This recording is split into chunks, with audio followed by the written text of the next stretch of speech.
Sino po sila? Magandang hapon po. Ako po si Ma'am Ferrando. Guro po ako ni Alex. At pasensya na po sa abala. May kailangan lang po akong ibigay at ipaliwanag. Ngayon, hindi naman ko sinabihan ng anak ko na may kailangan sa school nila. May kinalaman po ito sa performance niya. Pwede po ba akong pumasok saglit? Sige, pasok ka. Pero sa naman, hindi ko ano-ano lang. Dahil alam ko, matino ang anak ko.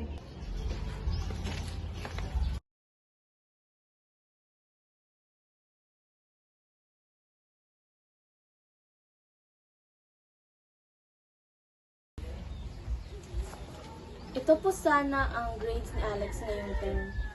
Kung mapapansin niyo po, mababa po ang naging standing ng anak niyo sa subject ko.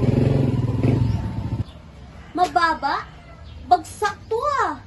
Anong ginawa niyo para maging ganito ang marka ng anak ko? Tindihan ko po ang reaksyon niyo. Kaya nga po ako nandito para ipaliwanag. Hindi, sandali lang. Pumapasok yan araw-araw. Hindi pwedeng bigla na lang babagsak ng ganito ang kanyang marka. So alam niyo po na regular siyang pumapasok at ginagawa ang mga requirements niya. Oo, hindi siya pabaya. Naiintindihan ko po kung bakit ganyan po ang paniniwala ninyo. Pero base po sa mga records namin ay meron po mga araw na hindi po siya pumapasok at meron din po siyang mga requirements na hindi po na-submit. Ha? Hindi present? Umaalis yan araw-araw. Anong sinasabi mo? Posible pong umaalis siya ng bahay pero hindi po pumapasok sa klase. Yan po ang lumalabas sa mga records niya. Ibig sabihin, niloloko niya ako? Hindi ko alam na ganito na pala siya. Mukha talagang nabigla at nasaktan po kayo sa mga grades niya. Siyempre. Tapos ganito lang makikita ko. Bagsak. Nakakahiya.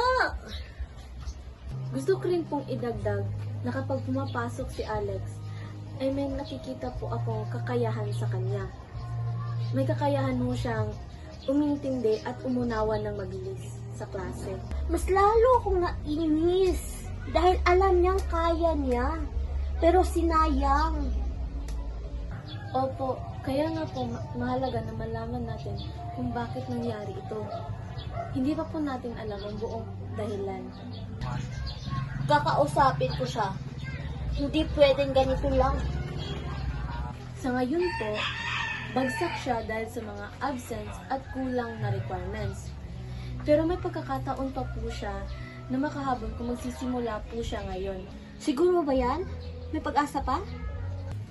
Opo, meron pa. Kung matutulungan natin siya at magtutulungan tayo. Sige, kakausapin ko siya mamaya. Sisiguraduhin ko na ayusin niya to. Sige po, nandito lang din po ako para tumulong. Salamat. Kahit nakakagalit, mas mabuti ito dahil nalaman ko ang totoo. Salamat. Kahit nakakagalit, mas mabuting nalaman ko ang totoo. Salamat din po sa oras ninyo. Maraming salamat po sa panunood. Ako nga po pala si Regine Vilautrizo. At ako naman si JB Jen Esperando. At ito po ang aming recorded simulation.